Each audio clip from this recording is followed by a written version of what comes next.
Hello, XBcoin. Yeah, so we're live at Tulsa Game Developers here at 36 Degrees North, the base camp for entrepreneurs. We're going to be taking a look at a sneak peek of the Heartland Gaming Expo from our very own Roger Mailer, Tulsa University. They're still setting up now. Be a few minutes. Expect a good show. Hold on to your hats. Talk to you soon. I'll be in the chat. Mostly informal.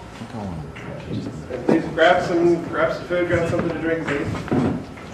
And thank you to the fine folks at Oklahoma for providing it.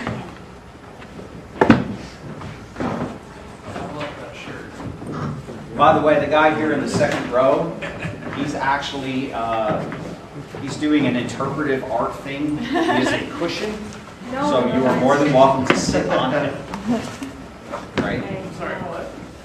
Why don't you let someone else go first? I was talking about my son laying down here. I said he's doing an interpretive art thing. He's a couch cushion, so feel free to sit on him. This is me. A lot happier and maybe a little bit younger, in fact. Let me try the website one more time.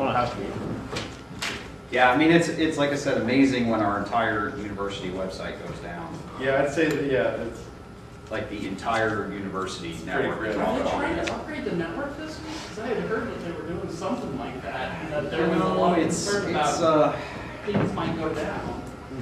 It kind of yo-yoed a little bit last week. You know, you're never really sure about why. We'll put that up there just because I love it. Oh, that's a pretty graphic. I like that. That's a good background for me.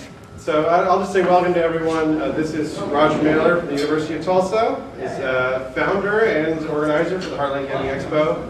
He's going to tell us a little bit more about it. Some of you are already involved. I know, Daniel, you are. And please, take it away. First of all, I want to thank Richard for having me come out and then speak to you. I like to do kind of promo events where I will go out and talk to different crowds. You folks can come up here. Don't be shy.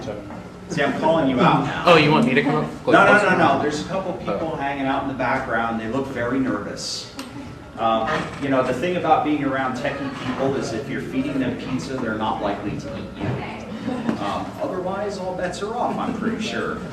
So I can tell you a lot about the Heartland. So we are in the 5th year, and I had dinner with Matt Harmon, and he reminded me that, in fact, we're in the 5.5th year this year of the Heartland Gaming Expo. So it originally started as a spark of inspiration.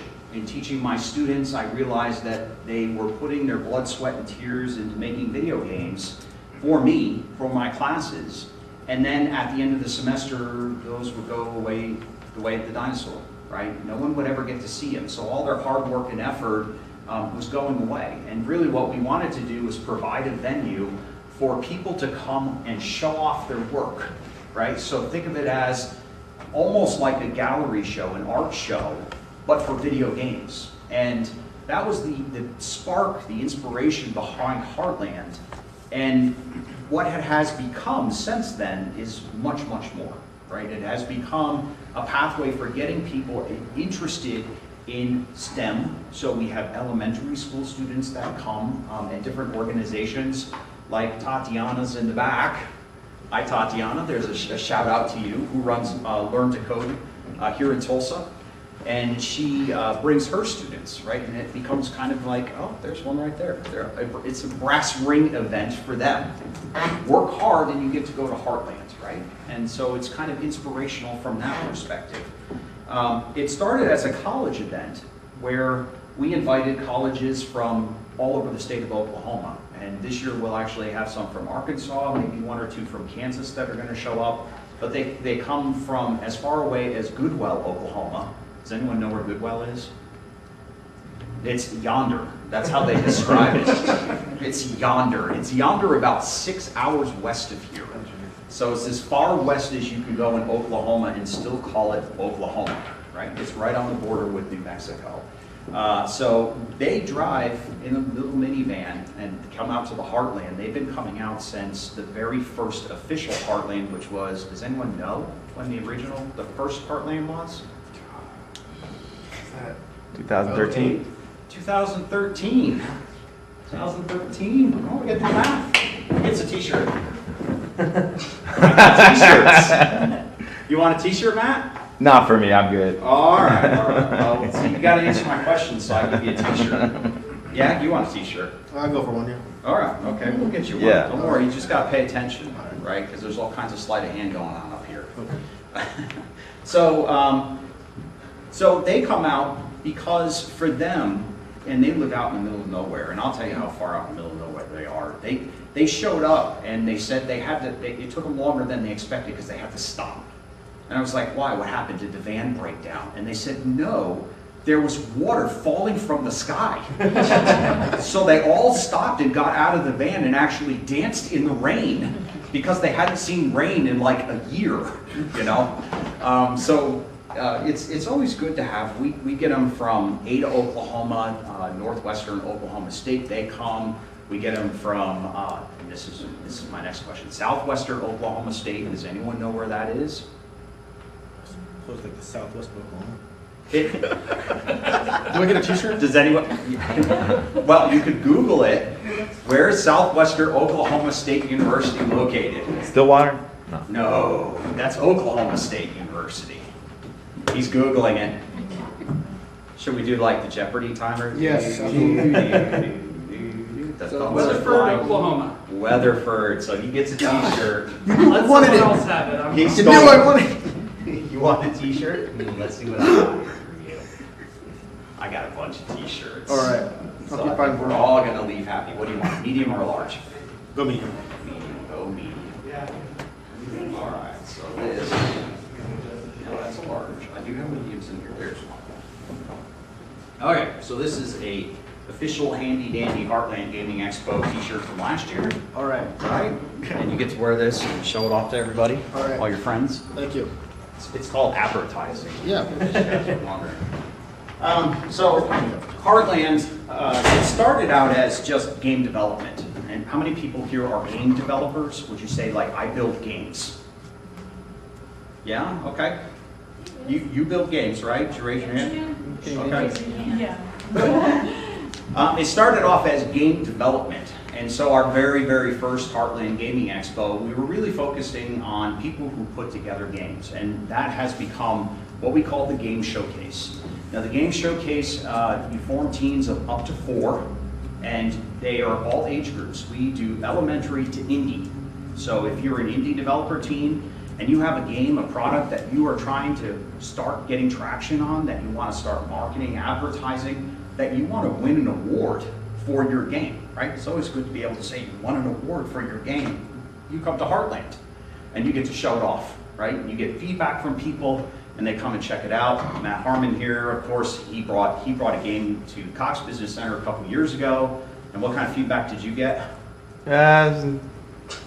Yeah, I mean, all kinds of feedback, right? I remember. Oh yeah, so- yeah. For the game itself, you mean? The Yeah. testing? Yeah. Yeah. And I remember the year before at Heartland, we actually used his game as what was used as a 0-hour gaming competition.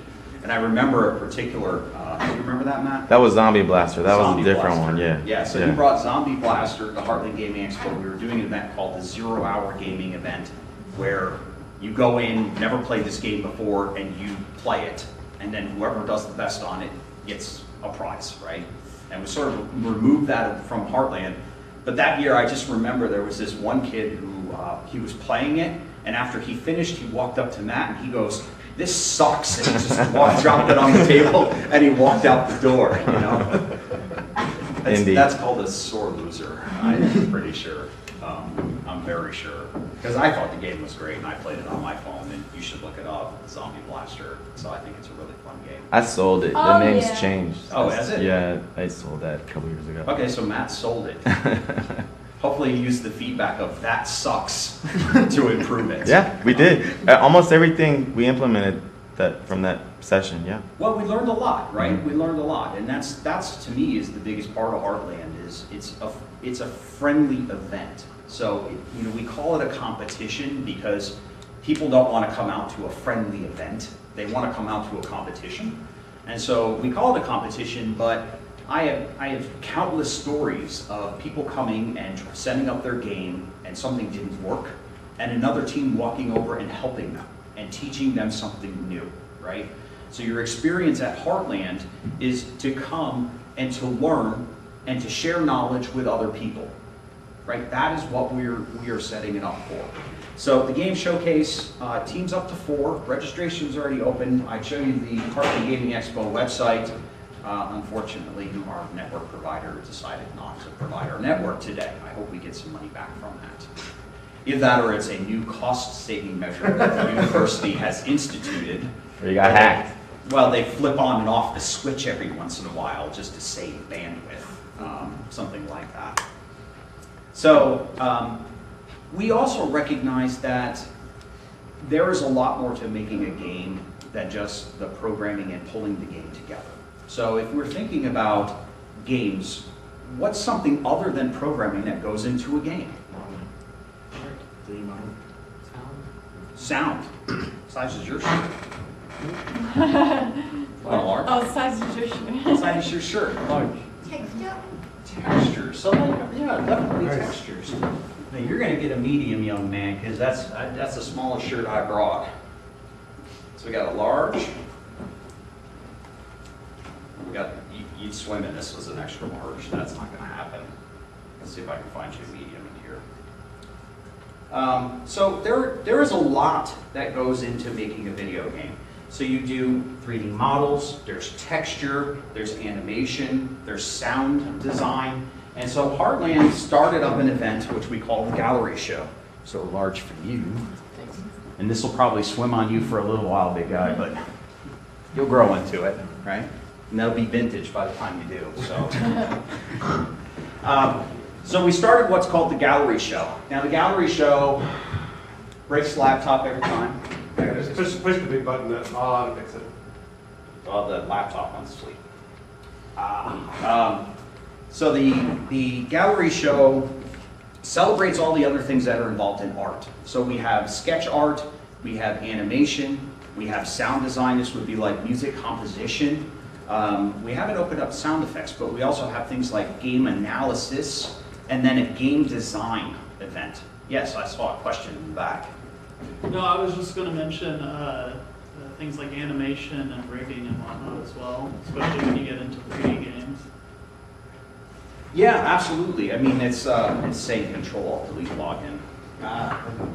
So absolutely, right? These are all parts of that are important parts of the game, and you may have a game idea, and you want to come and you want to pitch your game idea, and this is called game design. So you develop the character, the storyline, you talk about a level and how a level, and you put this together as a presentation. This is a presentation as if you're walking into a company and you're saying, this is my idea. I want you to build this game, all right? So it has to be something you put together, that you polish, that you've thought about, all right? And it's possible that you could come to Heartland and someone walks up and says, I do think that is a good game, all right? Let's make it happen, right? It's a good game idea, let's make it happen. You just never know who's going to show up at Heartland, and that's the thing is I've had people show up there that I was surprised. We had a member of Infinity Ward show up a couple years ago, completely unannounced. He was in town, and he was in town because he's from Tulsa, and he showed up at the Heartland Gaming Expo and started talking to me, and it was really cool. There are people hiding all over the Tulsa area that build games for a living, that work for game companies. You know, they just come because it's cool. It's cool to see game dev stuff. So, Gallery Show. Again, teams up to 4.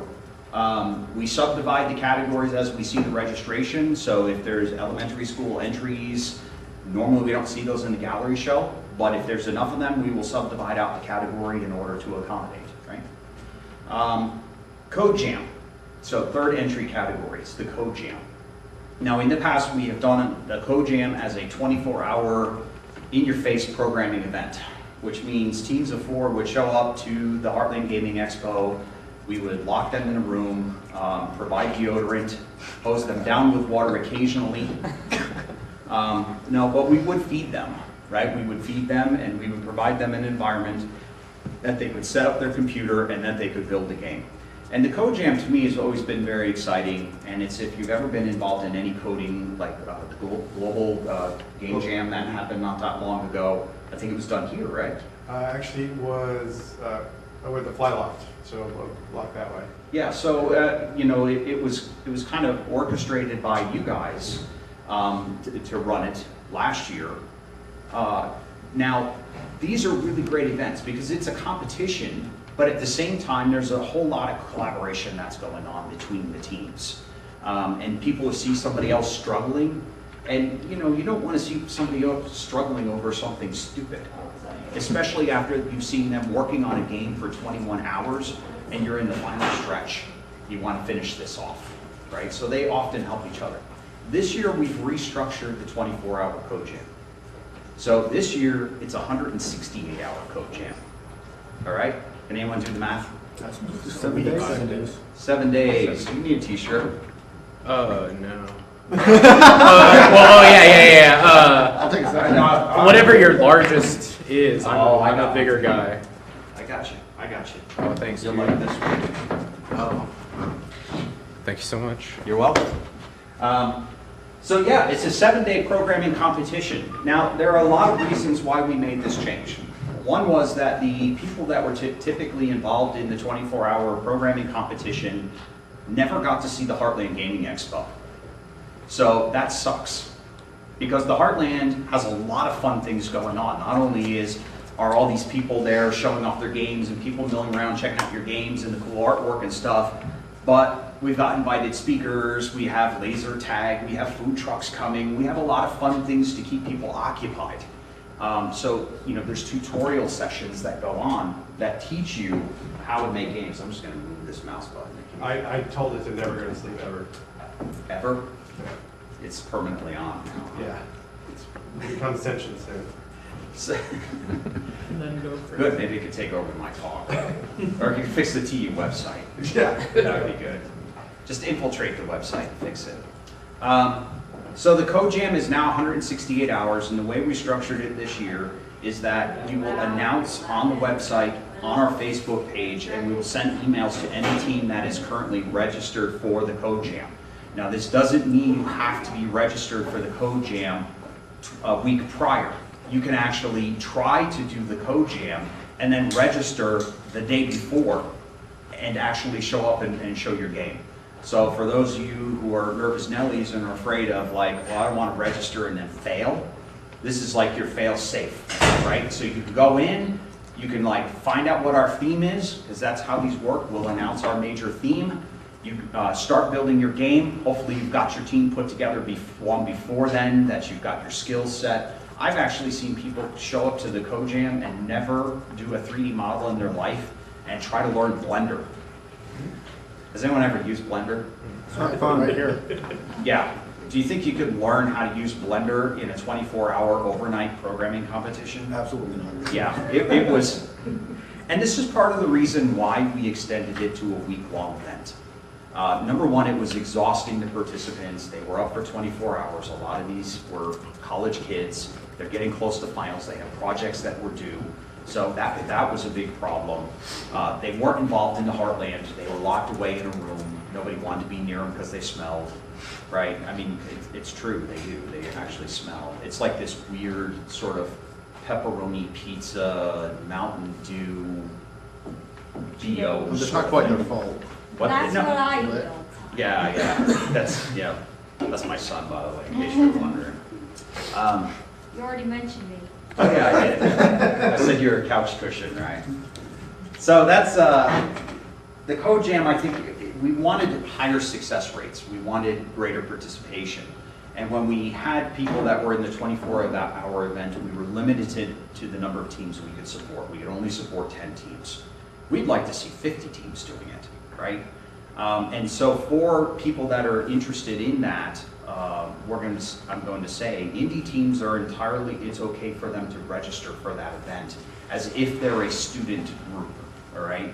Now we define indie typically as if one person is not in school, then it's considered indie, right? So for the game showcase event, the point for indie developers is to show off your product. So you are showing up as much as a vendor as you possibly can be.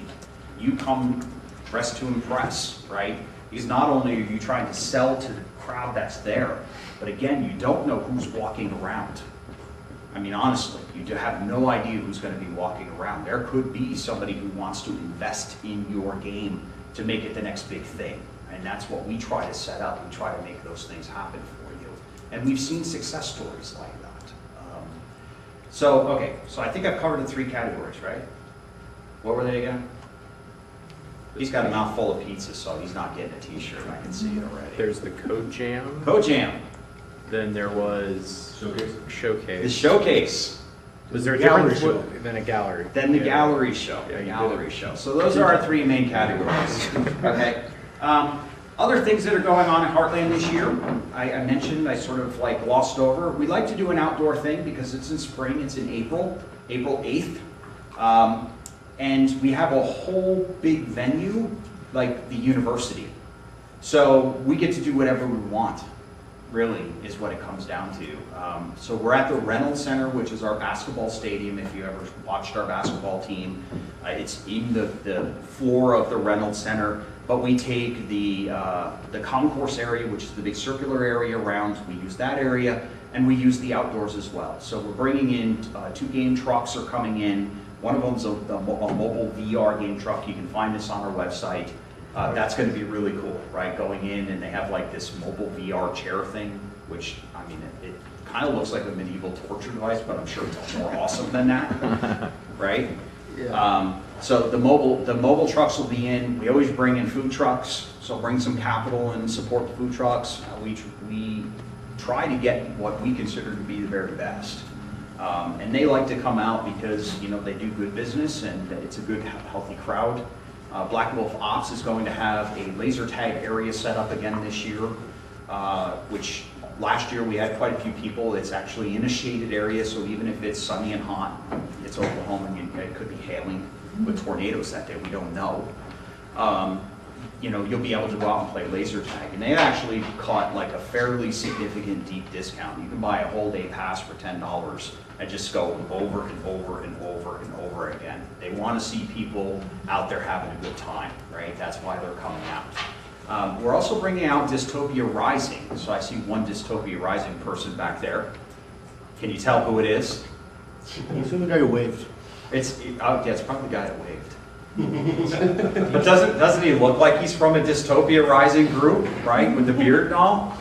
That's actually Tyler. He's helping with organizing the Heartland this year, but he's also involved. Dystopia Rising is a live action role-playing group, and they come out and they will allow you to do a live action role-playing experience at the Heartland. So they'll gear you up, you do a quick training session on what's called lightest touch combat, and then we will march you through the Reynolds Center, through some particularly designated areas that are set up for encounters. And so you can think of it as haunted house where you can fight back, right? So it's really a fun experience. Unfortunately, I'm always so busy, I never get to do it.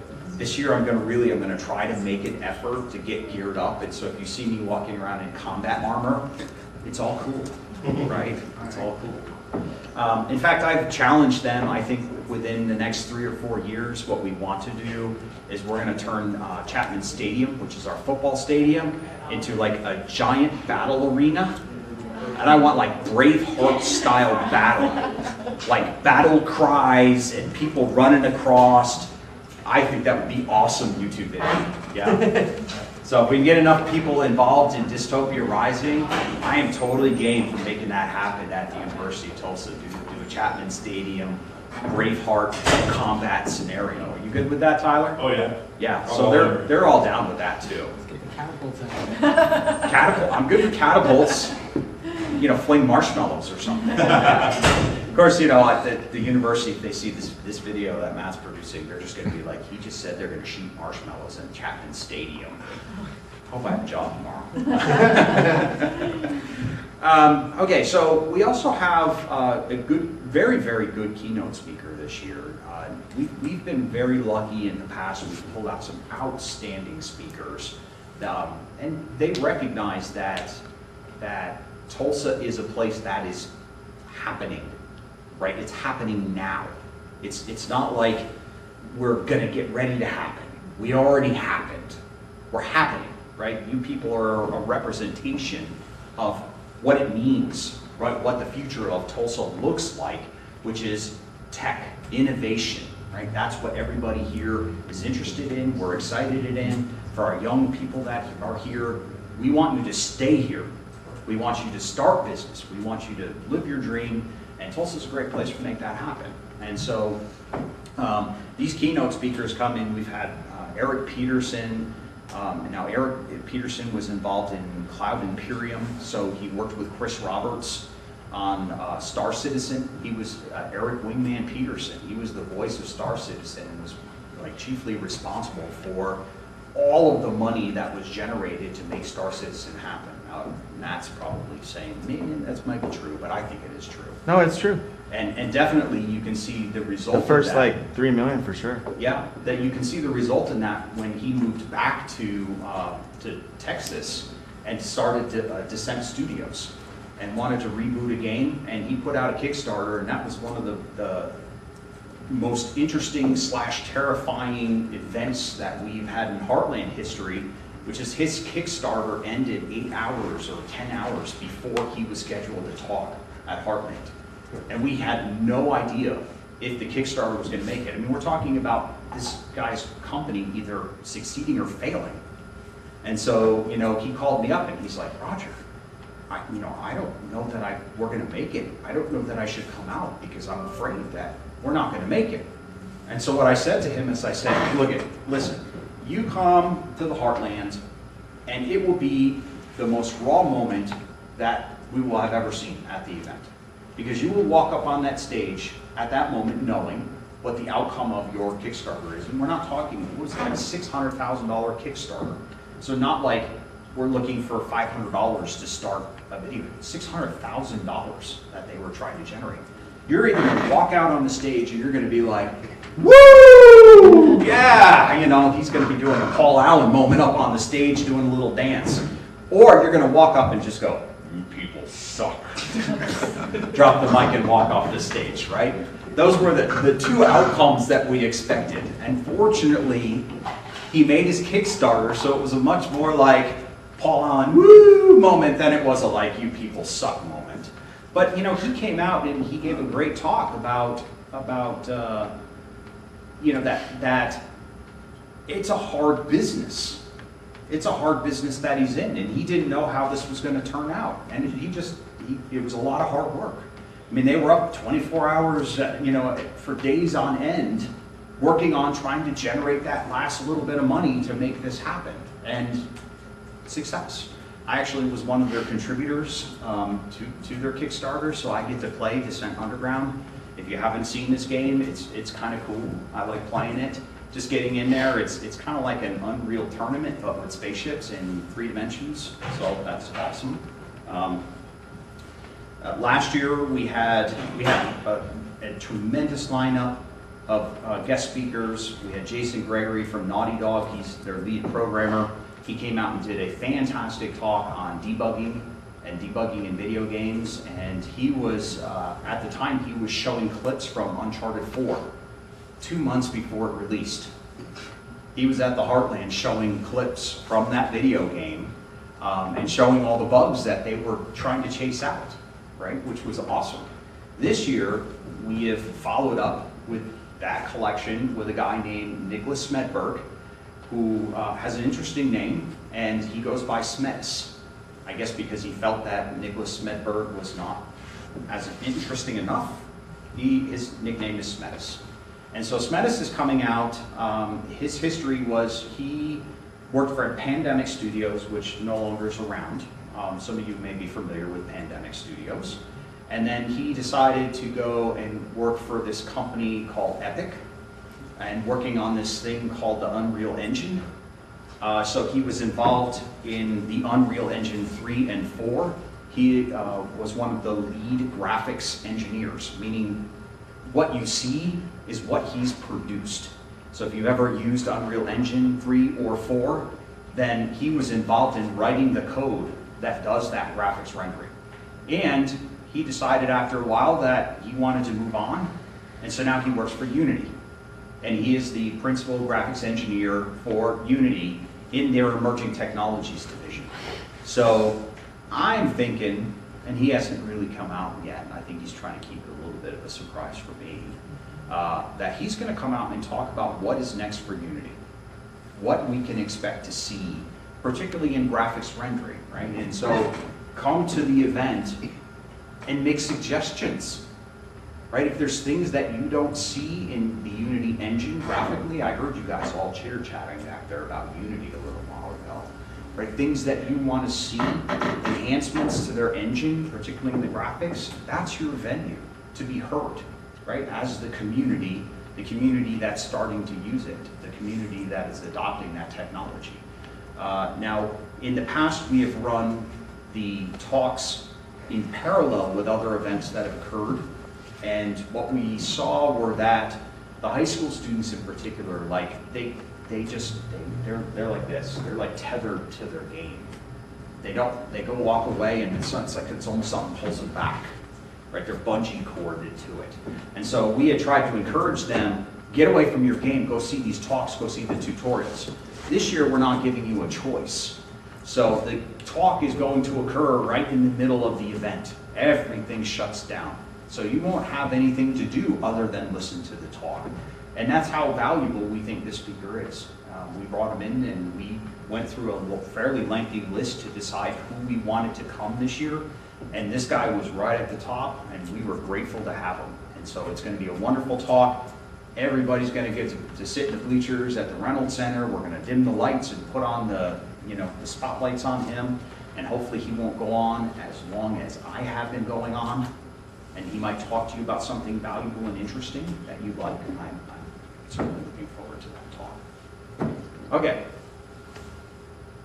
I think that covers it. Yeah? Tickets? Tickets are on sale now. Okay. So you can go to the Heartland Gaming Expo website. They will be on sale, and I mean on sale at sale price until I think I set it to April 1st. So adult tickets are $12, and children tickets for, I think it's like 5 to 13 is considered a child, and I think those are $5 right now. Anyone under 5 is free. They just run around anyway. They're just so excited to be. Huh? The bouncy houses. Yeah, well, we didn't bring out the bouncy houses this year. Last year we had them.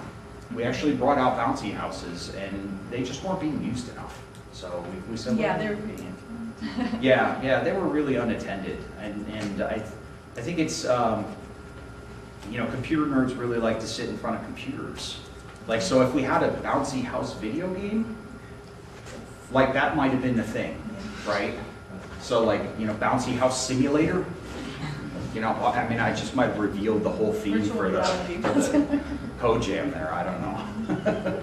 Yeah, What was the virtual hint? reality. Huh? What was the hint for the theme? I didn't give a hint. Oh. I just said I may have revealed that it's bouncy house simulator, but virtual reality bouncy house simulator. Oh man. Yeah, that's a really bad idea. The cleanup on that would be Sawdust on hand. yeah, tons of sawdust. That pink smelly sawdust from high school, right? Yeah. Okay, so I am open for questions. I actually have one for the code jam. If someone is to participate in that and they have their project at the event, you may have already answered this about the talks and everything, but are you expected to be in your area showing your game the entire time, or are you allowed to go see other things? I ask as the father of a 2-year-old who maybe can't be away for an entire weekend. So the main judging is going to occur on Saturday, and the way that we do judging is that the tables are set up in blocks, and then on the end of the block will be the judging times for that block. So if you have a particular talk or tutorial that you are giving or attending, then you just pick the table within the block that works for you for when you're going to be judged. Now, we do run what's called the People's Choice Award. So I know this is almost like dialing back on what I just said. You got to go off and do what you want. Now, People's Choice Award, when people come into the Heartland Gaming Expo, we give them a ticket. And that ticket goes into a bucket in front of somebody's video game. So when you come and register your video game, whatever you're showing off, we'll give you a little bucket. You can decorate it. You can put signs on it with big arrows, right? Vote here. You can call up all your friends and neighbors and their friends and neighbors and hit your entire Facebook collective to come to the Heartland and to vote for you in People's Choice, okay?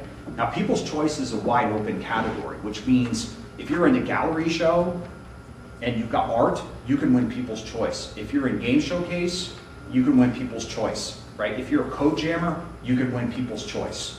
So this is an opportunity, and I think personally, of all of the categories that we offer at Heartland, People's Choice should be the most coveted, right? Because we're going to bring in judges, and the judges are going to come up and they're going to measure based on your aesthetic quality, the gameplay, and there's a lot of subjectivity out there in what the judges are going to think and how they're going to evaluate your game.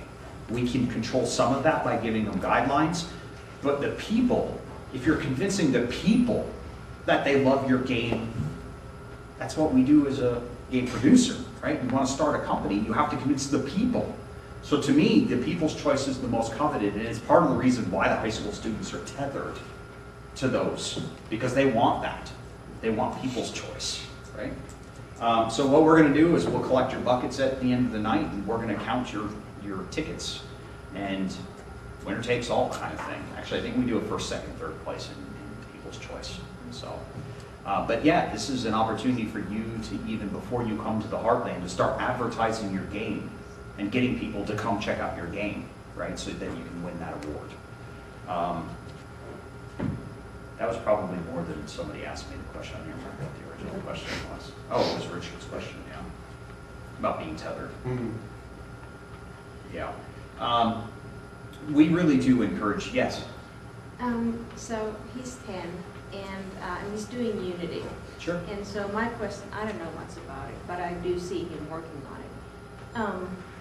It's so much pre-made. Like, how much does the game have to be, like, how much does he have to add to it?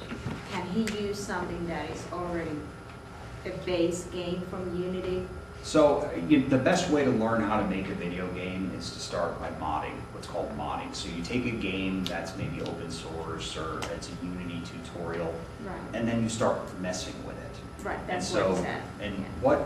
what I had done, it's probably 3-4 years ago, is I started going out to high schools and we would teach them a tutorial called Rollerball. The Rollerball tutorial, you can actually find it on the Unity website. You got it? And yeah, Yeah. are you working with Rollerball? Yeah, he's done it. Yeah, Rollerball's a great little tutorial, right? So I would do a Rollerball tutorial at these high schools, and then what invariably would show up are like 10 sort of modified versions of Rollerball, right? And that's cool with me. I'm And it's good with fun? that. Yeah, it's absolutely okay. Now, the only thing that we typically discourage, and when I say typically, I mean like significantly discourage, is going out and like wholesale stealing other people's copyrighted artwork and sticking it into games. We much rather see what we call coder art or primitive art instead of somebody coming in and just like, they made Flappy Birds, right? They stole the artwork from Angry Birds, and they stole the artwork from Super Mario Brothers. But there's a lot already in there. Like, there's a lot of characters and stuff already that you can just not fix it. But Not like- Unity provides a lot of these things Right. copyright free, and that's okay with us. And those are okay. Yeah, that's okay with Okay. us. If somebody's going to come in and like, if you were going to commercialize your Disney game, or something, or you Yeah. can't use those characters. Okay. right? And so people try to stay away from music, copyrighted music and sound. That's something you want to stay away from as much as you can. There are places where you can get things that are not copyrighted. All right. And so, we encourage people to look at those sites and to support those sites because I think they're important. Yeah, that's a really good question. If he got it like from the Unity store or something, Yeah, then, right. then you're pretty much guaranteed that it's okay to use. Yeah. Okay. So that Unity has this other cute little tutorial. It's like you're a little sock character or something, and you run around and you shoot bubbles or something like that. There's a zombie one. Oh, yeah. You're a kid that you have an idea and you have to go shoot. Yes, yes. So that's a really good tutorial. You know, and the artwork in there is fine. And what we're going to be looking at is how has it changed, right? So if you just take that game and you just give it to us and you change the color of the character, probably not a big significant change. But Yeah. if you've taken that character and you've made them behave very differently, changed the type of game it is, so maybe mix rollerball in with that first-person shooter or something like that. So this is like with the high school students, what we had is a lot of them created mazes, or they had things where you had to jump, and then they would put particle effects on it, and so you know they would dress up the ball. So they were trying to kind of learn that technology of like how to do texturing, how to use a particle effect, how to actually do level design and lighting, in some cases dynamic lighting. So they were trying to learn that technology, and that's what we're trying to encourage. And I've never seen a game where somebody's come in and we've just been like, disqualified. We've never done that. And in fact, probably the only reason we would disqualify you is if we found it excessively distasteful. Right? So like if the theme of your game was distasteful, we would ask you to shut it off. You know, if it were like graphically distasteful, we would shut it off, right? We don't, because there's little kids running around and, yeah, Matt, your whole game's ruined. Damn it. Next year. What's that? Next year. Next year, yeah, it'll be okay for next year.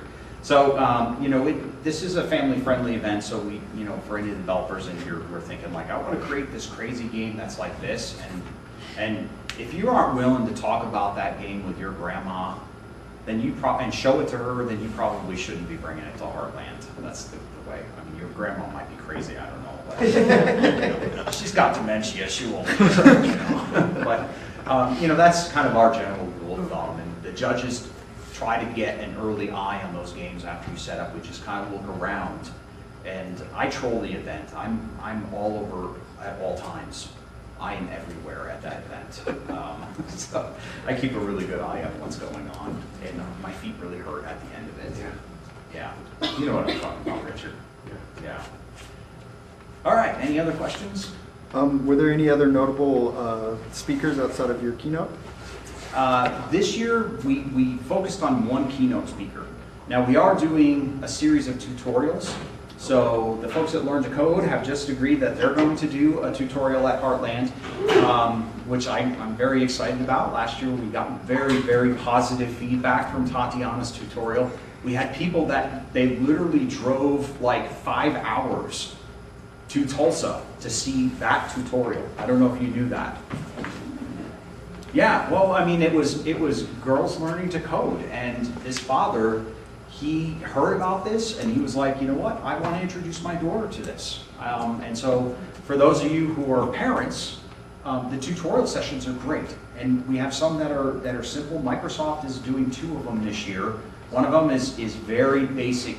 This is like elementary school level programming. So not quite as sophisticated as what he's doing, right? Because I think you're doing some Udemy stuff, right? But this is like code.org using Minecraft. Right? Oh, I've done, yeah. Yeah, it's kind of fun, right? And the school starts, so they're going to be teaching that. They're also going to be teaching how to use the new Windows 10, one of their paint apps to do art. So they're going to be doing, so we usually try to get our tutorials where it's a balance between sort of the development, the programming side, and then the artistic side. And in the past, we've had things that are like how to take a piece of sketch art, and the artist actually drew the sketch art and then brought it in and made it into an animated character inside of a game, right? Understanding that pathway from concept to creation. So we try to get a good balance in our talks. I'm going to see if we can get somebody who will come in and do a sort of a sound effects music composition thing, right? Because we have a really, really talented instructor at TU, and I always try to convince him, and he always comes up with an excuse not to do it, but this year I think I've got him by the horns. Who's that instructor? It's Dr. Rivers. So he runs the 2 courses at TU, which are composing for film and video games. So they're very specialized, and he teaches you things I don't totally understand because I'm not into the musical aspects of video games. I'm much more on the development side of things. But how to take a simple melody and then transform that melody according to the circumstances in your game to make it a looping melody where it's complicated and sophisticated, but you can't find the looping portions of it, how to adjust tempo and volume, and how to bring in harmonics, doing instrument changes in order to mix up the music so that it applies over a lot of stuff. Yes? Do you know what software he uses? I have no idea, Okay. but I know he uses a Mac. Yeah, okay. That- I'm trying to that get much I- Cubase Elements since Christmas, and like, gosh, customer service is awful. Oh, is it? Yeah. I mean, I've seen like people use GarageBand, and they've composed music for video games in GarageBand. Did I tell you about Sunbox? Sunbox. You How do you should spell look it that? up. Yeah, it's completely open source. It's really good for making like electronic music. Okay. Why do you spell that? Sunbox. All right. I'll go look at that. It comes from a Russian website. Don't be scared. It's Okay. I mean, they have an English like tab, right? Yeah. Okay. All right, so I have any other questions? No? Okay, I have one more thing I want to announce.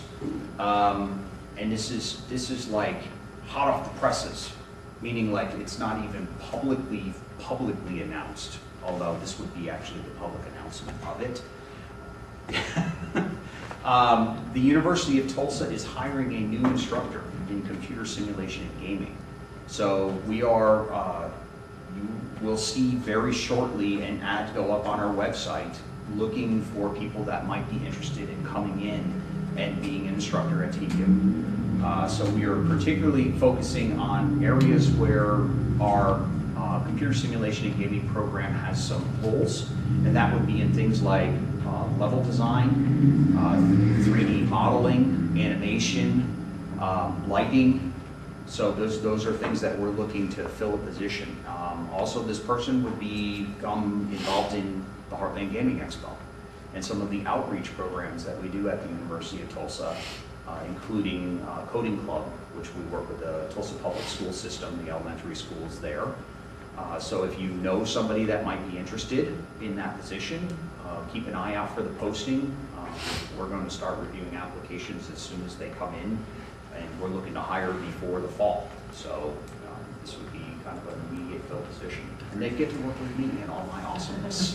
Yeah, that immediately is attractive. Okay, now I have some swag if you guys want some posters, and I have some t-shirts for you, and for those of you who didn't earn them, I didn't hear a lot of help back there from the crowd, Tyler.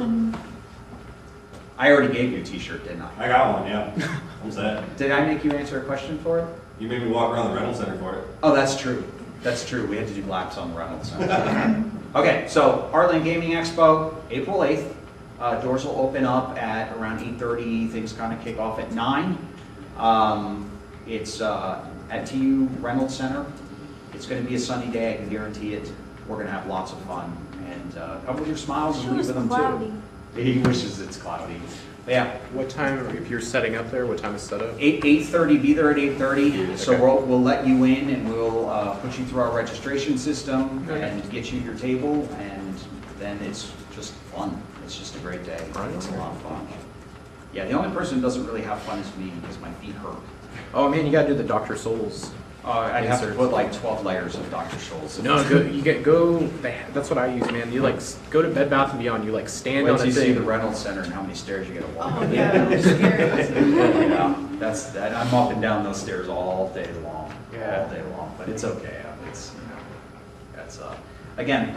If you guys come to the Heartland, which I certainly encourage you all to come, and you have feedback, we love to hear feedback too. Yes, sir. I was wondering, so you said if you have the 168-hour jam, you said you can make a game before you even sign in for it, right? Like, Yeah, so we will announce the theme of the game, and so your game has to match the theme. So you don't start development, but you can go into the building and start work before you enter? So you don't go into our building at all, right? So this is the 168 hours. You form your team. If you have like 2 or 3 friends and you want to form a team, You hear the theme and you just start building your game at home, on the weekends, at night, and then you show up as if you're a normal person, a normal team, but you're entered into the code jam. So your game is going to be judged on how well it matches our theme. So we've had themes in the past that were like roller coasters. That was the theme. Then one year I think we had the theme was fate. And then last year it was ice.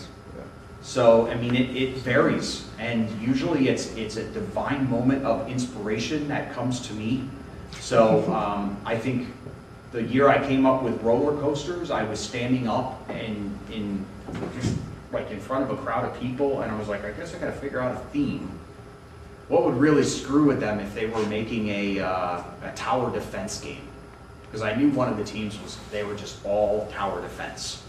So I said, I gotta come up with something roller coasters, right? And then when we did Fate, I wanted to leave something that was wide open, which was kind of cool. So we got some really interesting games from that year. And then for Ice, I was standing in the Reynolds Center and I was trying to come up with a theme, and I looked over at the ice machine and I said ice. So usually it's some kind of divine moment of inspiration that strikes me at the moment where I have to come up with a decision. That's the truth. I can tell you the backstory, which is we agonize on it, we put it in front of a committee. We don't do any of that stuff, I just come up with it.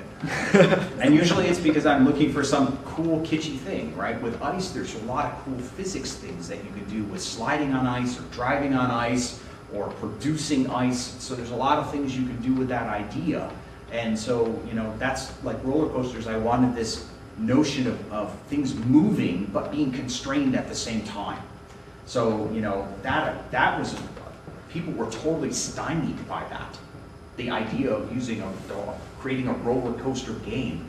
And the one that they created was actually, I thought the one that won was pretty cool. Do you remember that one? Yeah, I do. It was good. It was really good. Yeah, I mean, it's, I thought they did an exceptionally good job.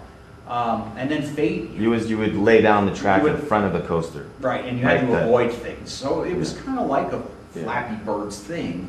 But you were laying down this track, and it would, like if you did some weird thing with the track, the train would actually kind of do weird things. Like the physics were really advanced, sort of, right? So I mean, it turned out to be an excellent game, and again, they made it in 24 hours. So the trick with that, even with the 168-hour code jam, is you got to define scope quickly, and you've got to stick with your scope. So you have to understand what it is that you can do within the time that you have allotted. And you hear 168 hours, you hear a week, and you think, I got all the time in the world, right? But you've got other things, like you occasionally need to sleep, you've got to go to work or school, right?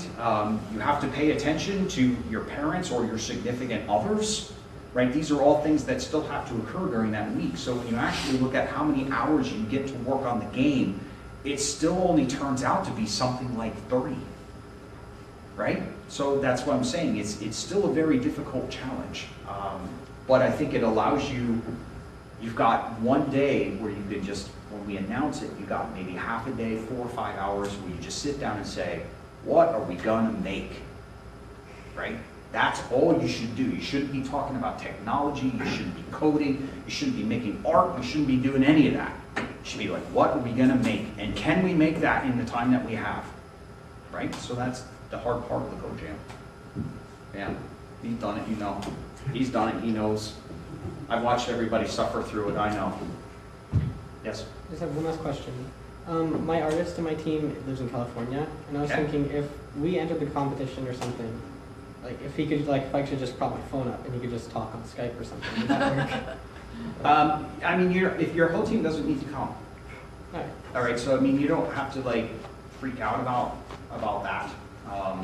You know, as long as it's just for people, and again, we ask people to be honest in how they categorize themselves. In fact, we categorize you at the event, so you just do game showcase. He's a college student too. Right, so that's the thing is we say, okay, what's the highest ranking, right? And you get pushed into that. So if you have an elementary school developer, and you've got a professional game developer, right? I don't know if anyone even knows who I am here. I'm I'm pointing out, professional game developer, how about that guy? He's a Yeah. professional game developer, does it make you feel better? Yeah. Yes. That dude there, professional game developer, then you're indie team. All right? So that's how we do it. So if you're all high school students, high school. Yeah. Yeah, if you're all college students, college. It's 3 different colors. No, it doesn't matter. And we've seen teams that are mishmashes from different colleges. We've seen one that was from Illinois.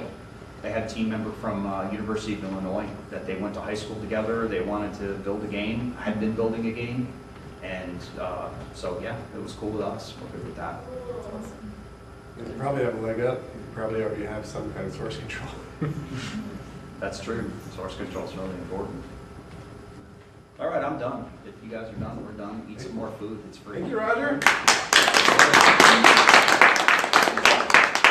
Hey, I've got posters for you folks if you want to put them in your house, wallpaper the town. Paint the town. You just listened to Professor Roger Mailer from Tulsa University give you a sneak peek into the biggest event of the spring for game development here in the state, April 8th and 9th. I'm getting great tips from the audience to get in frame. Never miss a beat. I'll be streaming the whole event live. You'll get close-ups with the jammers, intimate interviews with the special guests, and more. Don't miss it, April 8th and 9th from Tulsa University, Heartland Gaming Expo. Thank you. Thank you.